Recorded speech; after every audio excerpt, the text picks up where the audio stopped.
kabla hatujaanza kumwaga ule upako wetu kutoka kwa Yesu, yaani uhakikishe kabisa kuna wajamaa ndani yako umewasamehe. Bwana asifiwe sana. Umefanyaje? Wasamehe ili Mungu afanye kitu. Yesu Kristo akiona una chuki, haachilii baraka ndani yako, kwa sababu ile chuki inazuia baraka. Chuki inafanyaje?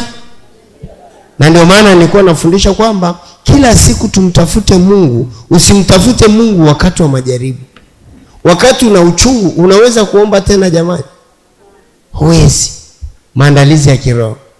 Weka kwenye diary yako, mwambie tunaendelea, andika kwamba tunaendelea na maandalizi ya kiroho.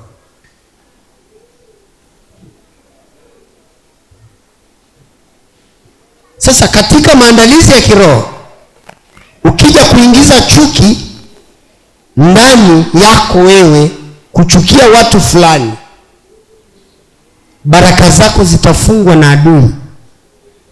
Mungu akitaka kukubariki, ile chuki inazuia. Bwana asifiwe sana.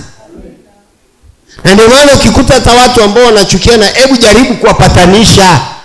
Jaribu kumwambia yule anayechukia sana, usifanye hivyo bana, Mungu hapendi. Fungua neno, mpe. Bwana asifiwe sana. Na ndio maana ukiona mhubiri anahubiri na kuponda wahubiri wengine, ujue tayari huyo ni muuaji huyo. Kwa nini unatuponda? Kwa nini unatuponda? Au kwa nini unamponda mwenzako? Na sisi wote ni wana wa Mungu, tunahubiri injili. Ni watoto wa baba mmoja sisi. Kwa nini unanipiga? Au unakuta muumini anasali hapa lakini anaiponda hii kanisa kabisa, yani anaiponda, alafu unamkuta Jumapili ametia timu amekaa pale kwenye kiti. Unapata nini? Muuaji wewe. Muuaji.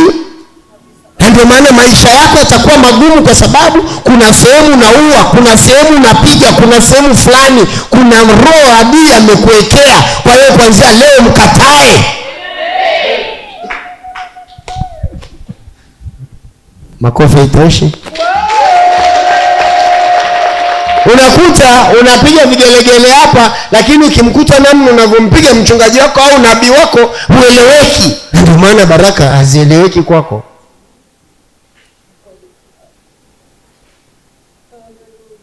Hebu mwambie jirani yako, maandalizi ya kiroho.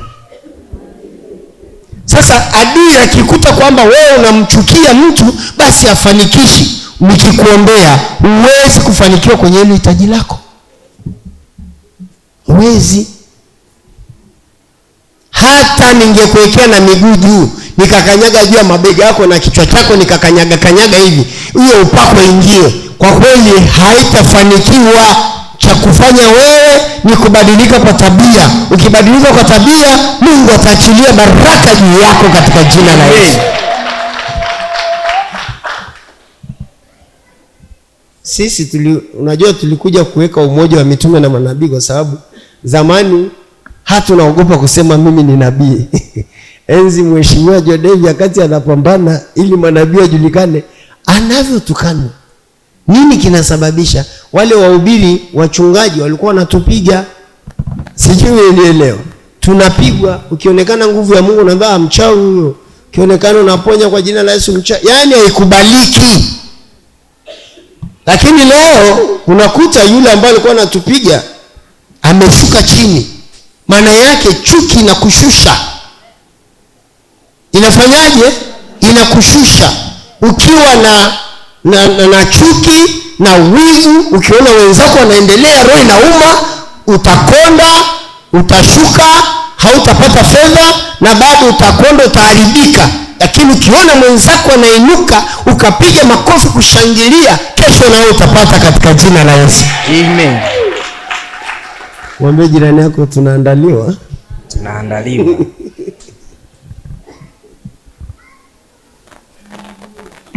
Na shetani anajua kabisa, anajua wewe umemchukia jirani yako. Kwa hiyo mimi nakuja kufanya makao kwako kwa sababu wewe umemchukia jirani yako. Kwa hiyo adui anajua kabisa, na kama unampenda Mungu adui anajua, kama unamchukia Mungu adui anajua, kama unampenda jirani adui anajua. Kwa hiyo kila siku naomba uje na diary uandike mafundisho. Ukifundishwa ndio unafanikiwa. Bwana asifiwe sana. Amen. Ndio maana amesema swala la upendo. Halafu pale kwenye 15 amesema amchukie ndugu yake. Ndugu yako ni yupi? Hebu muulize mwenzako, ndugu yako ni yupi sasa? Ndugu yako ni yule unayemuona. Ndugu yako ni yule anayesaidiana. Hata kama mmekutana huko Dar es Salaam hamjuani, ni ndugu yako. Sana masikio kama wewe, sana macho kama wewe. Kwani ana utofauti gani? Damu ni moja, chanja na wewe chanja, yote nyekundu. Ni ndugu yako. Mtu yeyote unayekutana naye. Bwana asifiwe sana. Mtu yeyote unayekutana naye ni ndugu yako, haupaswi kumchukia. Katika Yohana 3:15 inakuelekeza.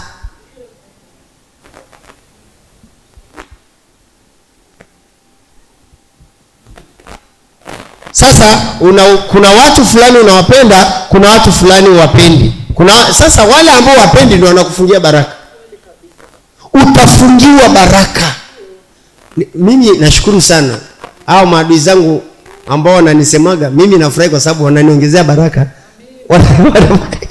Kwa sababu unaponichukia na mimi nakupenda, ndio mimi naongezeka. Hata ukisema sitaki ale leo vizuri, unanikuta hapo Mantumeru nakula, wala hata sijanunua, sijui hata bei. Naambiwa tu mzee, leo utakula Mantumeru Hotel, nenda na mama, naenda na chora 4. Amen. Sijui leo, lakini ukinikuta kwenye hilo jengo watu wanasema nabii yuko pale, nabii yuko pale. Nabii yuko pale. Nikiamka nikienda hivi, nikizunguka watu wananong'oneza nabii yuko hapo. Amina. Wewe ndio na chuki. Kwa sababu unaniongezea, wewe mwenyewe unaona hapo. Wewe usiposimama wengine wanasimama. Hebu pigia Yesu makofi kwanza. Kwa hiyo chuki ndiyo inafunga baraka. Chuki ndiyo inafanyaje? Inafunga baraka. Haleluya. Barikiwe. Umeanza kupendeza sasa. Uendelee kuja kanisani sawa? Naona mpaka umevaa raba mpya hapo. Amen. Shangilia kwa mkono wa Bwana. Bwana asifiwe sana. Kwa hiyo chuki ndio inafanya kukufungia wewe baraka. Kwa hiyo hatua sasa katika maandalizi ya kiroho, na hili somo linaishia leo, kwamba uhakikishe unapotoa sadaka yako unawapenda watu wote. Na kama kuna aliokuzi kuanzia leo, gundua kwamba hakuna chuki juu yake na wewe. Futa kabisa. Bwana asifiwe sana. Hebu mpigie Yesu makofi zaidi. Na wewe utaongezeka kwenye familia yako pale unapokuwa na upendo. Utaongezeka. Na majaribu, shetani akikuletea majaribu utayashinda kwa sababu hauna doa yoyote. Bwana asifiwe sana. Hauna doa yoyote. Kila mtu ulimpenda kwa nafasi yake. Bwana Yesu asifiwe sana. Juzi nilikuwa nasafiri kwenda Dar es Salaam. Mama mmoja kaniambia ngoja nikukatie tiketi ya ndege. Sasa nikapiga mahesabu. Sasa unanipa tiketi ya ndege laki ngapi? Nikamwambia mama, wakati ule naenda Pakistan nimepanda ndege sana. Naomba tu na mimi niende na basi nione tu mazingira. Yaani niwe na watu, kwa sababu sijai tangia niokoke sijai kupanda basi lenye watu ndani. Yaani na mimi nienjoy tu. Bwana asifiwe sana. Akaniambia hapana baba, wewe hufai kupanda katikati ya. Ngambia jamani, naombeni. Akasema ngoja ngutafute basi la VIP. Bwana asifiwe sana. Alafu nilipofika Dar es Salaam anataka tena nipande ndege kutoka Dar es Salaam kuja wapi? Nikamwambia mama acha tu. Tumishi wangu. Yaani ana upendo. Hataki baba sukumu. Nikamwambia ngoja na mimi nikae hata angalau na mtu, yaani niangalie tu watu hivi. Na mimi nisafiri kwa sasa sijawahi. Bwana asifiwe sana. Nilivyopanda kwenye basi, akati naenda ni usiku, lakini mama mmoja akaniambia, "Hivi wewe ni mchungaji nini?" Nikamwambia, "Hapana, mimi ni mtu tu." Akaniambia, wewe mchungaji kabisa wewe." Hebu shangilia kwa makofi. Yaani anakusoma kwa sababu sisi ni barua, hata wewe utasomwa na watu wao. Nikamwambia, "Kuna shida gani?" Akaniambia, "Hapana. Yaani nilikuwa na shida yangu, nilikuwa naumwa mkono hapo, sasa nasikia nimepona, naona kama kuna kitu kimeingia hapa." Yes. Nikamwambia, "Unasikiaje?" Akaniambia, "Nimesikia baridi tu. Sasa nasikia tu roho inaniambia nikuulize, wewe ni mchungaji?" Nikamwambia, "Mimi ni nabii." Akasema, "Nabii nani?" Nikamwambia, "Nabii Ernest." Akasema, "Nakuonaga kwenye TV." Akabonyeza simu kititi, akasema, "Si hapa yule." Nikamwambia, Sasa yule mama angepona mkono saa ngapi kama ningeenda kule juu nikawaacha wa chini? Bwana asifiwe sana. Kwa hiyo mimi nawaambia tupendane, atua tukitaka kuzoa baraka tupendane mtu na mtu, na usichague kwamba huyu nampenda kwa sababu ana kitu ya kunipa, au nimpende huyu kwa sababu ana gari atanipa lifti. Sisi sote tuko sawa. Amen. Mwambie jirani yako tunaandaliwa. Maana yake kwa nini nakufundisha hivyo? Shetani akija anakuta hauna chuki na mtu yoyote, hauna mashtaka. Anakuta wewe kazi yako ni kuwatamkia watu waokoke, ni kuwatamkia watu baraka, ni kuwatamkia watu wafanikiwe. Asikute kuna laana unatoa kulaani watu. Nimekutana na mchungaji mmoja, tuliongea naye kwenye gari. Alikuwa anaenda kuniuzia eneo la kanisa huko wapi huko Makuyuni. Sasa wakati nakuja hivi akazungumzia story moja kwamba mimi watu wakinichukia tu na watamkia mabaya. Sasa mimi nimejifanya kama nimesinzia, nasikiliza tu, naongea na mwenzake hapo, nimekaa hapo mbele. Na mimi nimewapakia kwenye gari yangu na driver anaendesha gari. Nikasikiliza. Akasema, akitoka tu hata kanisani kwangu namtamkia mabaya. Akitoka hivi namtamkia. Akisema fulani ni mbaya na mimi namtamkia. Sasa nikamwambia, "Halo. Tafadhali wewe nataka nikufundishe leo.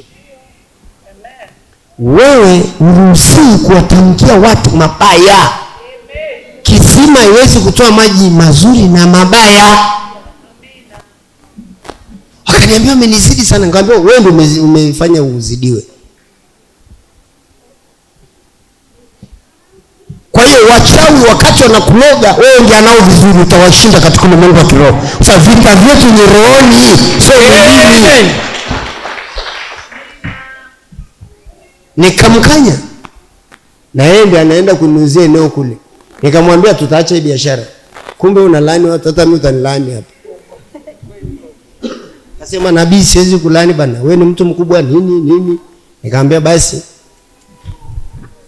Nikanunua hilo eneo, lakini nilimfundisha mpaka leo ameanza kubadilika. Kwa hiyo unawezekana ukafanya kitu kwa sababu hujui madhara kule mbele.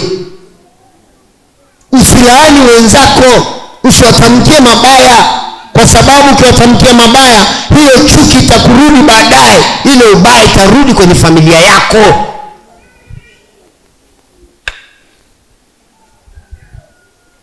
Sasa hiyo gari nambeba naye ananiambia, "Nipe gari bana, nikupe hiyo eneo yote ya kanisa." Nikamwambia, "Mna shida, nakupa. Chukua kadi hapo." Nikamtolea, ngambia, "Nenda na gari. Andika tu umenipa." Andika ni amependa gari.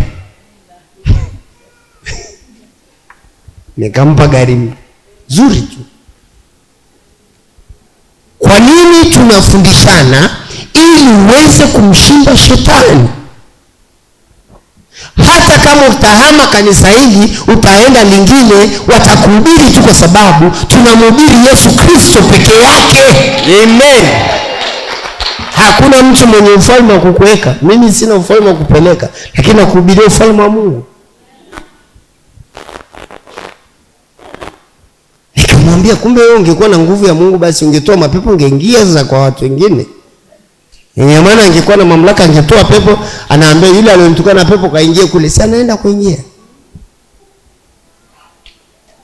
Kwa hiyo ukimchukia ndugu yako, rafiki yako, jirani yako, wewe ni muuaji. Kuanzia leo badilika, toka kwenye uuaji, ingia kwenye wana wa Mungu. Haleluya. Wangapi wataenda kubadilika? Maana yake hata kama unanyosha mkono ulishabadilika, lakini endelea kuwabadilisha na wengine. Amen. Siwezi leo nikaombea watu kwa jina la Yesu mkapokee chakula, alafu useme mimi nina chakula bana hapo ndani, sitaki maombi ya chakula. Pokea, ni akiba kwako. Ni akiba kwako. Mwambie jirani yako tunaandaliwa. Adui anatakiwa akija akute na nguvu ya Mungu. Akute ukisimama ukinyosha mkono hivi, anasema basi Yesu Kristo amesimama ndani yako. Ndani. Bwana asifiwe sana. Kwa hiyo kuanzia leo usimame kabisa kwamba ukiwa unamchukia mtu, wewe ni muuaji. Wewe ni nani? Muuaji. Wewe ni nani? Muuaji.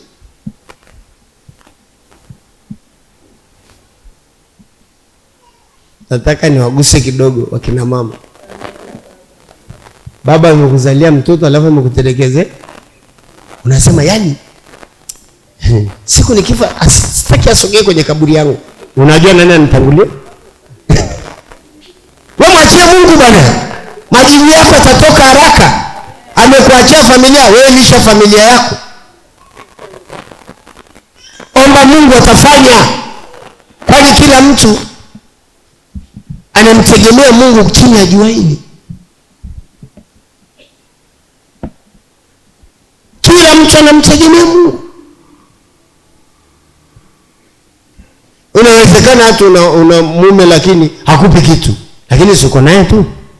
Unasema tu ngoja nidunde kwenye maombi, nabii muombee mtu wangu, nabii muombee mtu wangu. Hakusaidii, lakini bado uko naye na Mungu bado anaachilia baraka juu yako. Hujawahi kufa na njaa, unakula vizuri, maisha yanaendelea.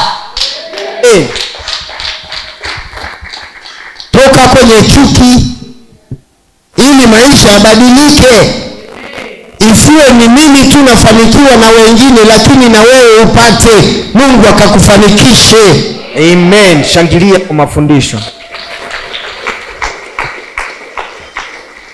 Nini kinazima moto wa Roho Mtakatifu? Kinachozima moto wa Roho Mtakatifu ni matendo unayoyatenda. Ndio inazima moto ya nini? Ya Roho Mtakatifu. Mpaka unaona kabisa Yesu ana thamani ndani yangu. Hela ndio ina thamani. Yesu ndiye ana thamani. Kwani akina Adam na kina Hawa walivyokuwa sijui huko, Adam alivyokuwa kwenye garden, kulikuwa na pesa jamani?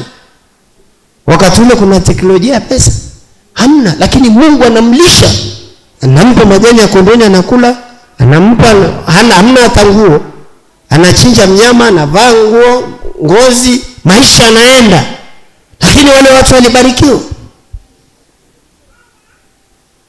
Kwa hiyo inawezekana.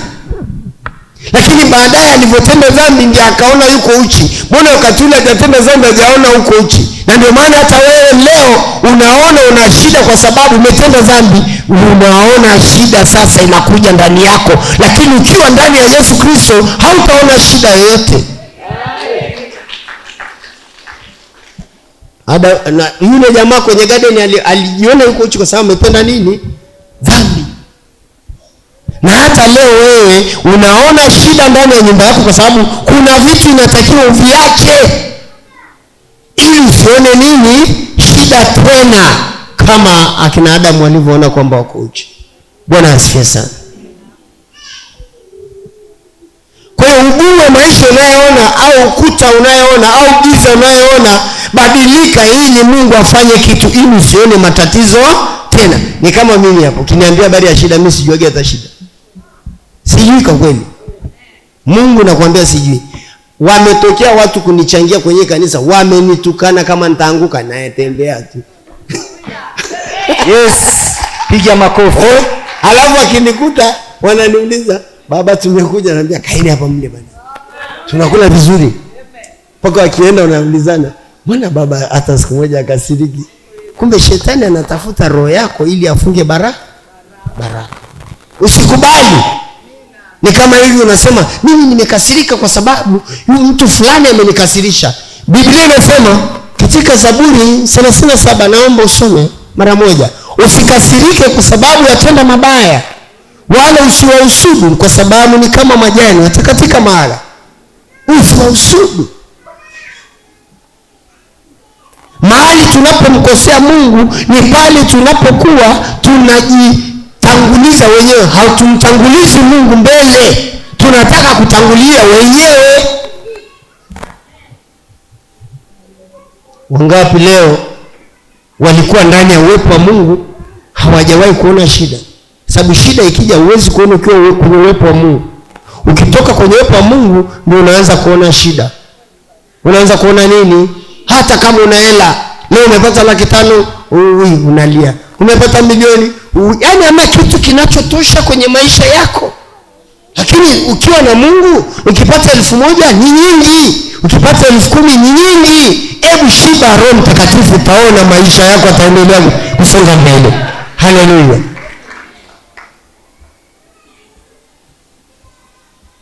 Wangapi wamenielewa? Zaburi 37. Zaburi ya 37, moja mstari. Usikasirike kwa sababu ya watenda mabaya, usiwahusudu wafanyao ubatili. Pili, maana kama majani watakatika mara, kama miche mibichi watanyauka. Kwa hiyo umeonywa usikasirike. Maana yake Mungu anajua kuna watu wanayekasirisha, ndio maana amesema usikasirike. Kuna watu wanayekasirika, wanakasirisha watu. Kwani hawapo? Wangapi leo asubuhi wamekasirishwa? Wanyoshe tu mkono. Wale ukasirishwa tu asubuhi ya leo. Yaani umepita tu mtu akakukasirisha. Na maana wote leo hamna hata mmoja aliyokasirishwa. Mbona watu wanataka kunyosha mkono lakini anashiriki? Hebu nyosha mkono. Yaani maana yake tuko kwenye mafundisho. Uruhusiwi kukasirika kwa sababu ya watenda mabaya. Mtu anayekukasirisha ni mtenda mabaya. Bwana asifiwe. Na ndio maana mimi nakwambia kuna miaka tulikuwa tunasimamiwa na bunduki. Mtu amevaa bunduki anatuambia kwenye mkesha, tokeni kwenye kanisa tuwapiga bunduki. Kama ningekuwa sijasimama kiroho, tusingekuwa Israeli, singeenea Tanzania nzima sasa hivi. Makanisa Israeli ingefutika. Mtu anavaa bunduki anakuja, bunduki liko huko. Sasa anatoka namwambia, nini baba unatufanyia hivi jamani? Tumekukosea nini? Sasa kuna roho inaniambia kimbia kwa sababu utapigwa leo bunduki. Nasema sikimbii. Huko tenu huko na wapi sijui huko. Kiko kwa Rubi tulipoanzia kanisa kule. Kuna roho inaniambia kimbia leo mtumishi kwa sababu utakufa leo. Sasa naijibu nasema sikimbii. Anatusimamia na bunduki ili tusiombe kwa sababu ndugu yake ni mchawi, wameenda kuitana waungane wapigane na mimi ili nisiombe tena. Na waambie Waisraeli, ombeni kwanza kwa sauti, ombeni katika jina la Yesu tuwashinde hao wachawi na waganga. Ukiona mtu anakunyima kuomba, kuna ufalme anayetumia. Kwa hiyo ukiona anakunyima, ujue maombi yako ni mazuri sana, inatakiwa uchape kwa kwenda mbele. Amen. Ukiona tu vikwazo, kuna shida pale. Sasa maombi yanatakiwa yaguse sekta zote. Kwa mfano nikiomba hapa natakiwa Marekani kule wanisikie, watu ambao wako Marekani, wachawi wako Marekani wanisikie. Hapa niko Tanzania kwamba nawapiga wachawi ili waachie watu wapate baraka. Bwana asifiwe sana. Tunasimamia na bunduki. Siku moja nikamwambia huyo baba, unajua wewe ni tajiri, sisi hatuna kitu lakini tunaye Mungu. Akaniambia, mimi nataka nijue kwa nini watu wanakutandikiaga nguo? Yaani naulizwa sasa na bunduki kwa hapo. Sasa nimemfanya kwa rafiki, namteka taratibu. Nikamwambia natandikiwa nguo kwa sababu Yesu alivyoenda Yerusalemu alitandikiwa nguo, punda akapi. Kwa hiyo mimi ni punda, nimembeba Yesu. Akaniambia, wewe ni punda na una miguu minne. Nikamfungulia Biblia nikamwambia, si unaona punda alivyotandikiwa nguo? Wakati alirudi hajapita tena hapo. Kwa hiyo mimi ni punda, nimembeba nani? Yesu. Akaniambia, nitajuaje kwamba ni punda? Nikamwambia, ile nguo ambayo punda amekanyaga iliponya watu, kwa sababu mfalme yuko juu ya nini? Ya punda. Piga makofi ya shangwe tena. Bwana asifiwe sana. Ni kama nyie mnavyoikaga, sijui kama leo mmetandika leo. Nani ndiye ametandika? Kumbe mmetandika mitandio. Kumbe na wewe, hebu leta ya kwako. Ufanye hivi. Angalia hii nguo, wakati nabii anapita, sio nabii anapita, ni punda imembeba Yesu Kristo. Ile nguvu ya Yesu kaingia kwenye nguo. Hebu jifunike mama. Jifunike bana. Ina maana hii nguo imewekwa pale ili mtoto wake apone. Na imani hii imeshamponya kijana wake katika jina la Yesu. Amen. Amepona hajapona? Amepona. Hebu pigia Yesu makofi na vigelegele zaidi. Hii ni vazi lake. Hii ni nini? Wengine walioweka wako wapi leo? Njoo.